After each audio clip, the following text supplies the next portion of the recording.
Hallo miteinander, I'm Judgy and this is Soul Anchor. Last time, we learned the basics and snatched a UFO from Sanae. We are starting this episode with what I consider the hardest challenge of the game. Yes, already. This part isn't hard because of design flaws, but because it's meant to be tricky and unforgiving. It is once again a race to the finish. We need to claim our prize before that kleptomaniac Murasa does.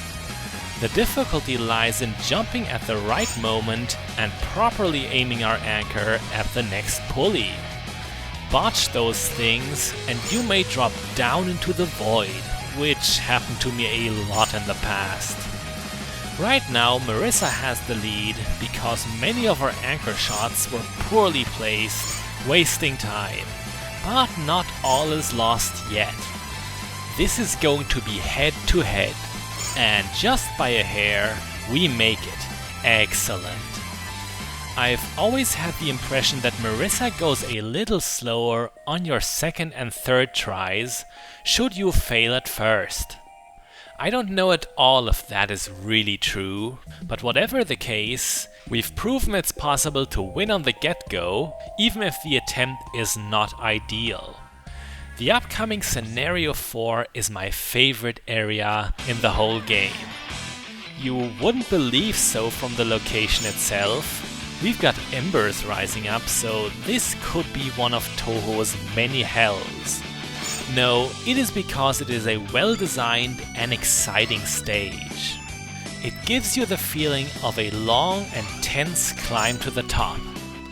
The stunts you have to do here are also among the most daring Soul Anchor has to offer, mostly because there is so little safe footing. Yeah, Scenario 4 is an impressive pinnacle. You could make the case that Soul Anchor is too short of a game, that it just comes and goes and feels too prototypish overall. If you do, I've got some news. Soul Anchor 2 exists. I don't own that one yet, but from what I've seen of it, it seems solid. Soul Anchor 2 most likely feels more complete with its 8 stages, as opposed to however long this game spans. I'm not spoiling everything. Coming up are the most dangerous portions of the stage. Should you ever miss and plummet here, not all has to be over. If you keep the map layout in mind, you can guess where the stage stretches to, steer over there while falling, and perhaps save yourself. You may be fast enough to spare the time and make it in the end even after dropping down and backtracking. Probably going to hear that hectic music though. Speaking of music, not only is it very good in Soul Anchor, but a soundtrack CD is included with the game, which is uncommon for Dojin. When they're sold separately, game OSTs do run the risk of being shelf warmers, especially for titles that are already obscure. The developer Zwei just decided to give it away as a pack-in. I think that's really nice of them. Scenario 4 ends kind of abruptly. Those UFOs above us are just there for the sake of being there.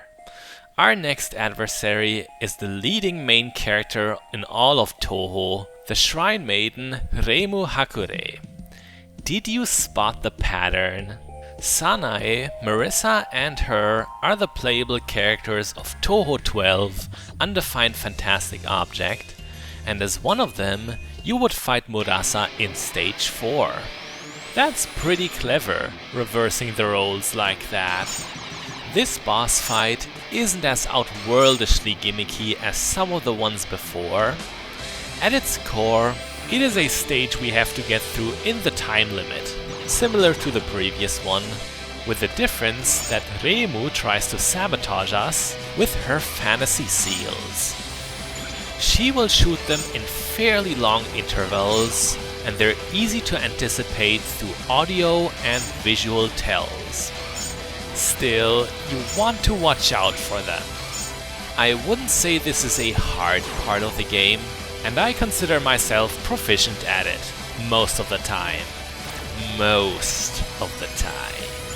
It goes to show that you shouldn't ever adopt a "we've got this in the bag" attitude. We've only won when we've won, and we need to take the game seriously until then. But yeah, in the past, Sanae and Marissa have given me much more trouble than Remu. One reason is that you're not under too much pressure here. The time limit is fair, so much that you can even take breaks on solid ground and wait for Remu's attacks to pass. I recommend you do this before going after a new set of UFOs, because you're the most vulnerable while grappling. Getting hit then may cause you to release your anchor. Sometimes it will, sometimes it won't. Overall, it is best to not even risk it. You may get into a situation where staying on a safe platform means you'll be unable to escape the crosshair. If so, just tank the hit. So long as you don't fall, you're going to be good in the end, I'm sure. We're almost finished with this gauntlet, but the stage only ends once Remu is defeated. The Shrine Maiden herself, however, is rather helpless. She doesn't do a whole lot and only takes 3 hits. There, she's done already.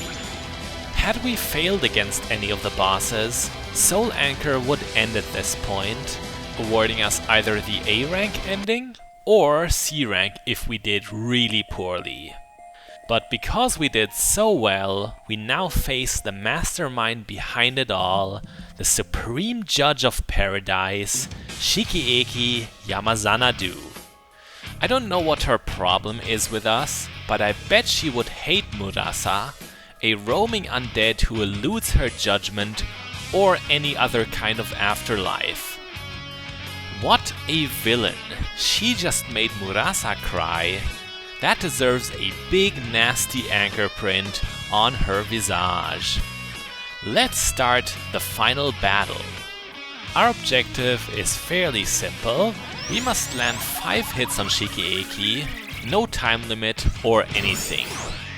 She's only vulnerable after summoning climbable UFOs, but we'll start destroying them one by one once they are around, starting with the lowest, going to highest. That means if you're slow on the draw like we were and miss the first one, you won't be getting in range of the floating judge at all and will have to wait for the next cycle. Not a great start on this attempt for us. As a small, weak excuse, this is only the second time I ever fought her. Now we are getting somewhere. She placed the UFOs in a very fortunate way. They are randomized each time. In between the cycle of destroying old and creating new UFOs, Shikieki will fire 6 blasts that are always aimed at your current position. Just then wasn't how you should handle them. You don't have to move around so much. All in all, Shikieki isn't hard for being so late in the game. She's technically a slightly fancier variation of Chernol. That is quite a humiliating comparison for someone of her authority. Here is an example for the ideal behavior against the aimed blasts, taking only small, patient steps so that they land close together. If you do it well, you won't even have to switch sides. Being stuck and cornered at the edges is really the biggest danger with those. This looks promising. And finally, it was the last cycle. You once again have 3 lives to beat Shikieki, and there are different and unique endings for both winning and losing. Our struggle is over. Shikieki has been vanquished, and now Murasa can fulfill her lifelong dream of doing cleaning duties while wearing a Shrine Maiden's dress. Wait, what? Okay, if that is what makes her happy. So, this was Soul Anchor. Before we review it, we can look at all the other endings, and we can do so from the title screen, as long as one has achieved them at least once. It is the second option on here, and there are 5 endings in total. We already know the S rank. I do like how annoyed and comical Remo is looking in that picture. Let us go from bottom to top now. D rank is awarded for losing to Cirno, Sanae, and Marissa. It won't even let you play the 4th scenario then. I suppose Murasa loses her anchor and falls into oblivion. Not how I would want her quest to end. Rank C leaves our usually tough Sea Wraith in tears. You'll see this one if you fail on 2 or 3 of the bosses. I received a C rank after my very first Inglorious play session. Soul Anchor is not such an easy game that you can expect much more from your maiden voyage, but practice makes perfect. B rank, on the other hand, was the very last one I unlocked. You have to reach Shikieki for this one, and then lose to her. Whereafter Komachi, I guess, gets ready to chop our heroine's head off with a scythe. Wow, that's kind of grim. Farewell, Murasa. May you find your worth in the waking world. For the A rank, all but one of the bosses need to be conquered. Murasa is very torn that she fell short of the desired achievement, but a very understanding Byakuren comforts her. I like this one. It is pleasant, positive, and heartwarming. Shikieki looms in the corner as a subtle hint that there is more to see and that you should retry. And that was all of them. Let us finish like Shikieki would and judge this game. Soul Anchor is an alright game. Goodish. Good. I somewhat regret giving such a sober verdict, but I can't proclaim every game I LP to be the most amazing thing. You've got to stay objective. Soul Anchor is fun for its humble identity. In case this Let's Play didn't quite win you over to try it yourself, do keep that free soundtrack in mind. Also remember Soul Anchor 2, where Murasa beats up the Taoist crew. Especially Sega's butt, as villainous as it is crispy, deserves a good spanking. I'm Geshady6, this was Soul Anchor, bis bald!